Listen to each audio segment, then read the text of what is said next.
ಮಾನ್ಯ ಅಧ್ಯಕ್ಷರೇ, ಅಂಬೇಡ್ಕರ್ ನಿಗಮಕ್ಕೆ ಎಷ್ಟು ಹಣವನ್ನ ಮಂಜೂರಾತಿ ಆಗಿದೆ ಅನ್ನುವಂಥದ್ದನ್ನು ನಾನು ಗಮನ ಸೆಳೆದಿದ್ದೆ.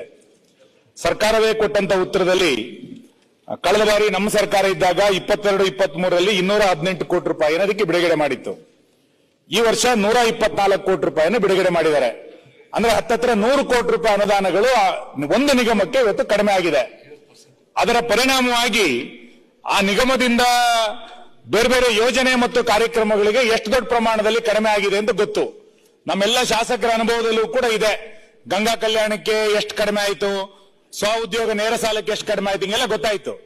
ನಾನು ಮಾನ್ಯ ಮಾದೇವಪ್ಪನವ್ರ ಹತ್ರ ವಿನಂತಿ ಮಾಡೋದು, ನೀವು ಸಮಾಜ ಕಲ್ಯಾಣ ಇಲಾಖೆಗೆ ಬಂದಾಗ ಅದಕ್ಕೊಂದು ಹೊಸ ಕಾಯಕಲ್ಪ ಬರುತ್ತೆ, ಆ ಅಂಬೇಡ್ಕರ್ ನಿಗಮದಲ್ಲಿ ಒಂದು ಹೊಸ ಚೈತನ್ಯ ಬರುತ್ತೆ ಅಂತ ಅನ್ಕೊಂಡಿದ್ವಿ.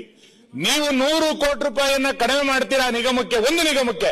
ನಾನು ನಿಮ್ಮ ಸಮಾಜ ಕಲ್ಯಾಣದಲ್ಲಿರುವಂತಹ ಉಳಿದ ಎಲ್ಲ ಇಲಾಖೆಗಳಿಗೆ ಕೇಳೋದಿಲ್ಲ. ಒಂದು ನಿಗಮಕ್ಕೆ ಇಷ್ಟು ದೊಡ್ಡ ಪ್ರಮಾಣದಲ್ಲಿ ಹಣ ಕಡಿಮೆ ಆಗುತ್ತೆ ಅಂತ ಆದ್ರೆ ಆ ಸಮುದಾಯದಿಂದ ಬರ್ತಾ ಇರೋ ಜನರಿಗೆ ಈ ಸರ್ಕಾರ ಯಾವ ನ್ಯಾಯವನ್ನು ಕೊಟ್ಟಿದೆ ಅನ್ನೋದು ಮೊದಲನೇದು. ಆ ಸಮುದಾಯದಿಂದ ಬಂದಂತವ್ರು ನಿಮ್ಮ ಲೇಖನ ನೋಡಿದೆ ನಾನು ಇವತ್ತು ಪತ್ರಿಕೆಯಲ್ಲಿ. ನೀವು ಸರ್ಕಾರನ ಈ ಪ್ರಮಾಣದಲ್ಲಿ ಸಮರ್ಥ ಮಾಡ್ಕೋಬಾರದು, ಆ ಸಮುದಾಯಕ್ಕೆ ಏನಾದ್ರು ನ್ಯಾಯ ಕೊಡ್ತೀರಿ ಅಂತ ಅನ್ಕೊಂಡಿದ್ವಿ. ಇರ್ಲಿ, ನಾನು ಆ ವಿಷಯಕ್ಕೆ ಆಮೇಲೆ ಬರ್ತೀನಿ. ಎರಡನೇದು, ಭೂ ಒಡೆತನಕ್ಕೆ ಸಂಬಂಧಪಟ್ಟಂತೆ ಅವ್ಯವಹಾರಗಳಾಗಿರುವಂತದ್ದು.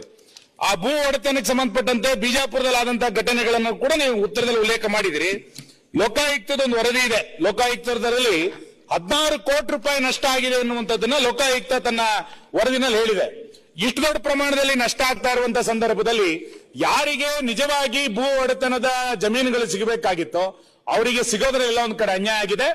ಈ ಹಿನ್ನೆಲೆಯಲ್ಲಿ ನಾನು ಮಾನ್ಯ ಸಭಾಧ್ಯಕ್ಷರ ಮುಖಾಂತರ ನಿಮ್ಮ ಹತ್ರ ಆಗ್ರಹ ಮಾಡೋದು, ಅಂಬೇಡ್ಕರ್ ಅಭಿವೃದ್ಧಿ ನಿಗಮಕ್ಕೆ ಎಷ್ಟು ಹಣವನ್ನ ಜಾಸ್ತಿ ಮಾಡ್ತೀರಿ, ಅದರಿಂದ ಸಿಗುವಂತಹ ಸೌಲಭ್ಯಗಳ ಸಂಖ್ಯೆಯನ್ನ ಎಷ್ಟು ಜಾಸ್ತಿ ಮಾಡ್ಲಿಕ್ಕೆ ಈ ಸರ್ಕಾರ ಬದ್ಧ ಆಗಿದೆ, ಮತ್ತು ಭೂ ಒಡೆತನ ಕ್ಷೇತ್ರದಲ್ಲಿ ಯಾರ್ಯಾರು ಅವ್ಯವಹಾರ ಮಾಡಿದರೆ ಅಂತವರ ಮೇಲೆ ಏನು ಕ್ರಮಗಳನ್ನು ಕೈಗೊಳ್ಳಲಿಕ್ಕೆ ಸರ್ಕಾರ ಸಿದ್ಧ ಆಗಿದೆ ಅನ್ನೋದನ್ನು